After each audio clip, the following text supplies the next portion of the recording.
Hello friends, welcome to my channel. आज मैं आपको कक्षा 7 पाठ 14 खान पान की बदलती तस्वीर पढ़ाने जा रही हूँ, जिसे कि एक निबंध शैली में लिखा गया है और प्रयाग शुक्ल जी ने लिखा है। तो चलिए देखते हैं इस पाठ में खान पान के बारे में, बदलती तस्वीर के बारे में क्या बताया है। तो चलिए, पिछले 10-15 वर्षों में हमारी खान-पान की संस्कृति में एक बड़ा बदलाव आया है। इडली, डोसा, वड़ा सांभर, रसम अब केवल दक्षिण भारत तक सीमित नहीं है, ये उत्तर भारत के हर शहर में उपलब्ध हैं।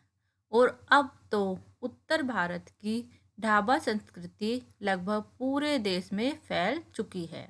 यहाँ बताया है कि इडली, डोसा, वड़ा सांभर, रसम यानी जो साउथ इंडियन खाना है, वो आपको साउथ इंडिया में ही जाके नहीं खाने की ज़रूरत है। उसे आप कहीं भी ऑर्डर कर सकते हो, आप भारत देश के किसी भी हिस्से में उसको पा सकते हो। और जो ढाबा संस्कृति है, उसके लिए आपको वहीं पर रहने की ज़रूरत नहीं है उत्तर भारत के। उसे भी आप कहीं पर भी पूरे देश पे ले सकते हो, खा सकते हो। अब आप कहीं भी हो, उत्तर भारतीय रोटी, दाल, साग आपको मिल ही जाएंगे।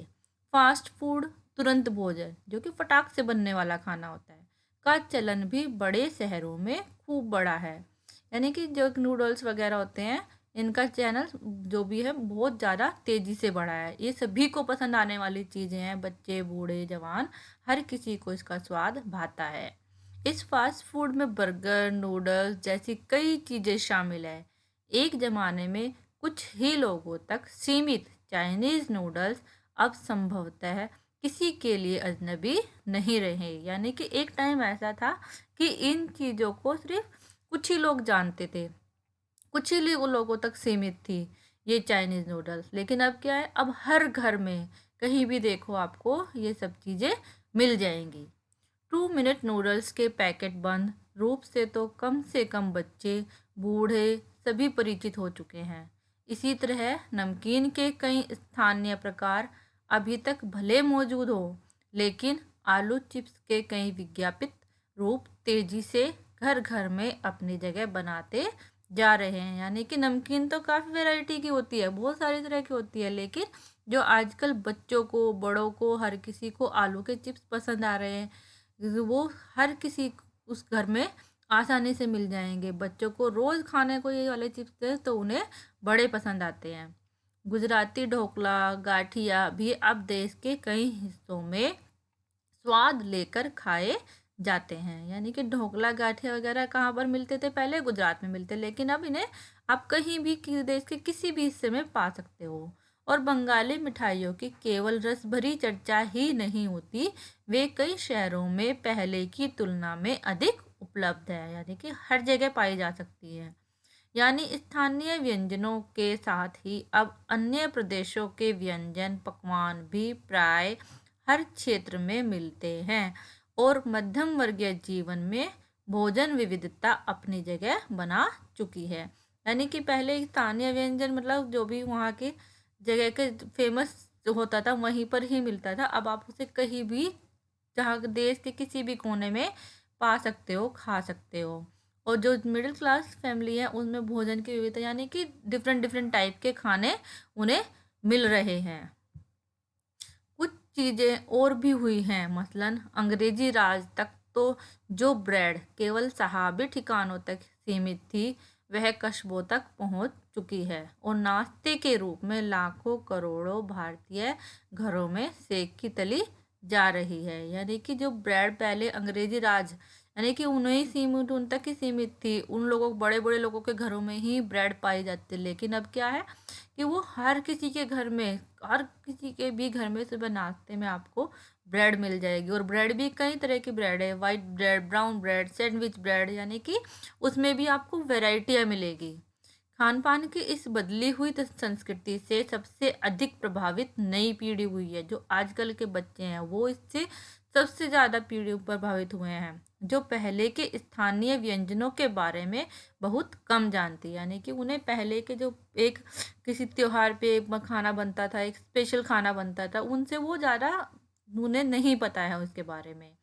पर कई व्यंजनों के बारे में बहुत कुछ जानती है। पर लेकिन जो जैसे बर्गर, पिज्ज़ा ये सबके बारे में वो ज़्यादा जानते हैं। स्थानीय व्यंजन भी तो अब घटकर कुछ ही चीज़ों तक सीमित रह गए हैं। यानी कि जो स्थानीय व्यंजन है वो भी अब घट गए हैं, वो भी कुछ ही चीज़ों तक सीमित रह गए हैं। बम्बई की पाव भाजी और दिल्ली के छोले कुलचों की दुनिया पहले की तुलना में बड़ी ज़रूर है, पर अन्य स्थानीय व्यंजनों की दुनिया में छोटी हुई है। यानी कि उनकी जगह थोड़ी छोटी हो गई है। पसंद तो अभी भी किए जाते हैं, खाए अभी भी जाते हैं, लेकिन ज़्यादा किसको प्रेफर होता है? पिज्ज़ा और बर्गर को। जानकार ये भी बताते हैं कि मथुरा के पेड़ों और आगरा के पेठे नमकीन में अब वह बात कहाँ रही। यानी जो चीज़ें बची भी हुई हैं उनकी गुणवत्ता में फ़र्क पड़ा है। गुणवत्ता मतलब क्वालिटी में पहले जैसे टेस्ट उसमें आता होगा वो अब नहीं आता है। पहले उसको बड़े तरीके से बनाया जाता था, अब क्या है कि मशीनें आ गई हैं, उससे उनसे तैयार की जाती हैं बहुत सी चीज़ें, तो इसलिए उनकी क्वालिटी में भी फ़र्क आया है। फिर मौसम और ऋतुओं के अनुसार फलों खाद्यान्नों से जो व्यंजन और पकवान बना करते थे उन्हें बनाने की फुर्सत भी अब कितने लोगों को रह गई है। यानी कि अब लोगों के पास टाइम नहीं है वो सब कुछ बनाने के लिए। अब गृहिणियों या कामकाजी महिलाओं के लिए खरबूजे के बीज सुखाना, छीलना और फिर उनसे व्यंजन तैयार करना सचमुच दुस्साध्य है। यानी पहले की गृहिणियाँ क्या करती, खरबूजे के बीज निकालती थी, उनको धोती थी, सुखाती थी, फिर उन्हें छीलती थी, फिर उनसे कुछ व्यंजन बनाती थी। लेकिन अब उनके पास भी टाइम नहीं है, सब वर्किंग वूमेन हो गई हैं, तो उनके पास वो सब कुछ करने के लिए टाइम नहीं है। यानी हम पाते हैं कि एक ओर तो स्थानीय व्यंजनों में कमी आई है, दूसरी ओर वे ही देसी विदेशी व्यंजन अपनाए जा रहे हैं जिन्हें बनाने पकाने में सुविधा हो।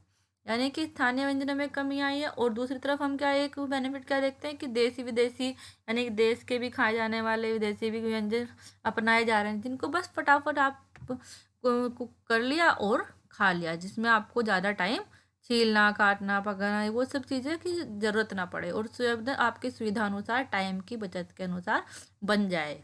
जटिल प्रक्रियाओं वाली चीज़ें तो कभी कभार व्यंजन पुस्तिकाओं के आधार पर तैयार की जाती है। यानी जो जिसमें टाइम लगता है, जिसे बहुत तरीके से तैयार की जाती है, तो वो कैसे किताबों में देखकर ही तैयार की जाती है। अब शहरी जीवन में जो भागम भाग है उसे देखते हुए यह स्थिति स्वाभाविक लगती है। यानी कि जो भाग दौड़ है, अब हर कोई वर्किंग है, उसके पास इतना टाइम नहीं है कि वो सब कुछ काटे, छीले, सुखाए, धोए, वो सब इतना टाइम उनके पास नहीं होता। तो यानी कि जाहिर सी है कि उन्हें वही चीज़ भाती है जो फटाक से उनकी बन जाए। फिर कमरतोड़ महंगाई ने भी लोगों को कई चीज़ों से धीरे धीरे वंचित किया है। महंगाई भी बढ़ती जा रही तो उसकी वजह से भी वो सब कुछ दूर होती चली गई। जिन व्यंजनों में बिना मेवों के स्वाद नहीं आता उन्हें बनाने पकाने के बारे में भला कौन 4 बार नहीं सोचेगा। यानी कि ड्राई फ्रूट्स खरीदते बहुत महंगे पड़ते हैं, तो उनको जो भी कोई भी आम आदमी उन्हें खरीदने से पहले या उनसे बनी चीज़ों के बारे में कई बार सोचता है कि क्या हम खरीदें, क्या हम वो चीज़ बनाएं। तो इसलिए भी वो छुट्टी है। खान-पान की जो एक मिश्रित संस्कृति बनी है, यानी मिक्स हो गई वो संस्कृति, हर किसी के एक जैसे साउथ इंडियन तो साउथ इंडियन खाना ही खा रहे हैं, नॉर्थ इंडियन तो नॉर्थ इंडियन ही खा रहे हैं, नहीं वो सब अब मिक्स हो गया है। इसके अपने सकारात्मक पक्ष भी हैं। गृहिणियों और कामकाजी महिलाओं को अब जल्दी तैयार हो जाने वाले विविध व्यंजनों की विधियाँ उपलब्ध है। यानी कि आप यूट्यूब खोलो और सब कुछ आपको सर्च करते ही मिल जाएगा, और वो भी जल्दी से बनने वाली विधियाँ मिल जाएंगी। नई पीढ़ी को देश विदेश के व्यंजनों को जानने का सुयोग मिला है, भले ही किन्हीं कारणों से और किन्हीं खास रूपों में, क्योंकि यह भी एक सच्चाई है कि ये विविध व्यंजन इन्हें निखालिस रूप में उपलब्ध नहीं है। यानी कि नई पीढ़ी को हर जगह की व्यंजनों के बारे में जानने का सुख मिला है। यूट्यूब के जरिए, किताबों के जरिए वो अब कहीं से भी किसी भी चीज़ के बारे में देखकर पढ़कर बना सकते हैं और खा सकते हैं। आज़ादी के बाद उद्योग धंधों, नौकरियों, तबादलों का जो एक नया विस्तार हुआ है, इसके कारण भी खान पान की चीज़ें किसी एक प्रदेश से दूसरे प्रदेश में पहुंची है।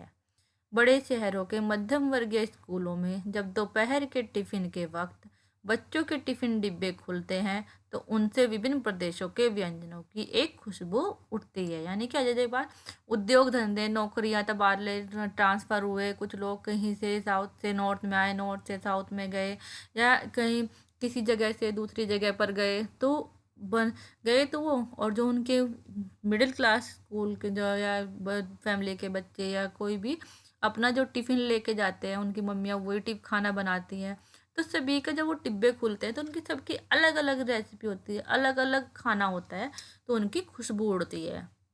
हम खान पान से भी एक दूसरे को जानते हैं। इस दृष्टि से देखें तो खान पान की नई संस्कृति में हमें राष्ट्रीय एकता के लिए नए बीज भी मिल सकते हैं। यानी कि इसका पॉजिटिव पॉइंट भी है कि हमें एक नए बीज मिल सकते हैं खान पान के से, राष्ट्रीय एकता का, एकजुट होकर रहने का।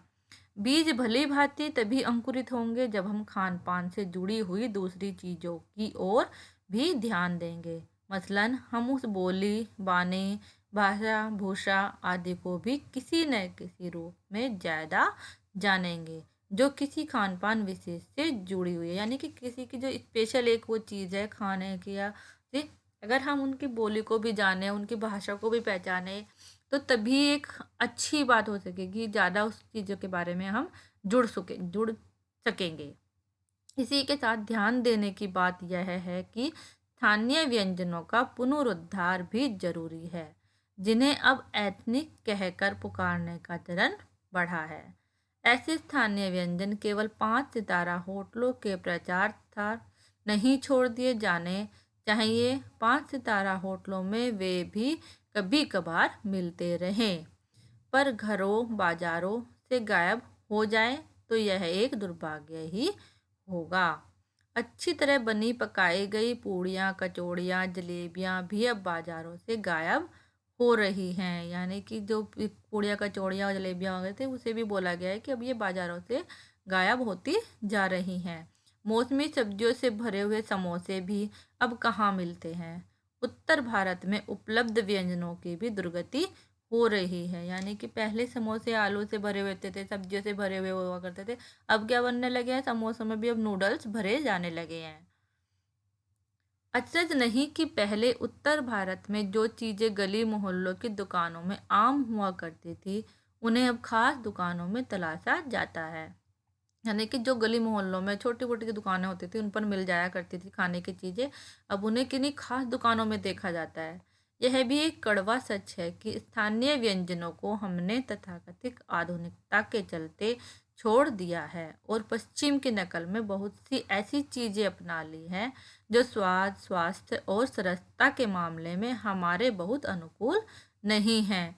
यानी कि हमने अपने स्थानीय व्यंजनों को छोड़कर हम पश्चिमी सभ्यता की जो व्यंजन है, खाना है, उन्हें अपना रहे हैं। हमारी जो नई पीढ़ी है उनको अपनाने लगी है, जो कि हमारे स्वाद, स्वास्थ्य और स्वच्छता के मामले में बहुत अनुकूल नहीं है। यानी कि हमारी सेहत के लिए ज़्यादा अच्छे नहीं हैं। हो यह भी रहा है कि खान पान की मिश्रित संस्कृति में हम कई बार चीज़ों का असली और अलग स्वाद नहीं ले पा रहे। मतलब कई बार कहीं शादी में, रेस्टोरेंट में हर चीज़ का कलर तो मिक्स करके सब रख दिया जाता है, तो एक अलग पहचान वाली चीज़ को हम एक अलग तरीके से खा नहीं पा रहे हैं। अक्सर प्रतिभोजों और पार्टियों में एक साथ ढेरों चीज़ें रख दी जाती हैं और उनका स्वाद गड़बड़ होता रहता है। यानी कि हर तरह की चीज़ें बनवा देते हैं, सब कुछ रख देते हैं, तो एक वो स्थानीय जो जहाँ की वहाँ की एक स्पेशलिस्ट होते हैं, जो वहाँ की एक स्पेशल चीज़ होती है, उनका स्वाद खोता जा रहा है। खान पान की मिश्रित या विविध संस्कृति में हमें कुछ चीज़ें चुनने का अवसर देती हैं, हम उसका लाभ प्राय नहीं उठा रहे हैं। हम अक्सर एक ही प्लेट में कई तरह के और कई बार तो बिल्कुल विपरीत प्रकृति वाले व्यंजन परोस लेना चाहते हैं। यानी कि हम एक ही प्लेट में कई तरह के, हमने जलेबी भी रख ली, हमने पूड़ी भी रख ली, हमने छोले भी रख लिए, हमने रसगुल्ला भी रख लिया, तो ऐसे अलग अलग चीज़ें रख लेते हैं जिनका स्वाद सबका अलग अलग है, और कई बार तो जिनकी प्रकृति अलग है। यानी कि दो दो अलग अलग चीज़ों को एक साथ खाने से हम बीमार भी पड़ सकते हैं, तो वो चीज़ें भी परोस लेना चाहते हैं हम लोग। इसलिए खान पान की जो मिश्रित विविध संस्कृति बनी है और लग यही रहा है कि यही और अधिक विकसित होने वाली है, उसे तरह तरह से जांचते रहना जरूरी है। यानी कि अब क्या है कि मिश्रित विविध संस्कृति, यानी कि जो मिक्सअप है सबका, वही बन रही है और लग यही रहा है कि यही और अधिक विकसित होने वाली है। यानी कि जो स्थानीय है वो सब छूटता जा रहा है, लेकिन अब क्या, यही विकसित होने वाली है, यही सोचा जा रहा है। तो उसे तरह तरह से जांचते रहना ज़रूरी है, यानी कि उसको देखते रहना, परखते रहना बहुत ज़रूरी है। तो वीडियो देखने के लिए धन्यवाद। पढ़ते रहिए, खुश रहिए और ध्यान से पढ़ते रहिए।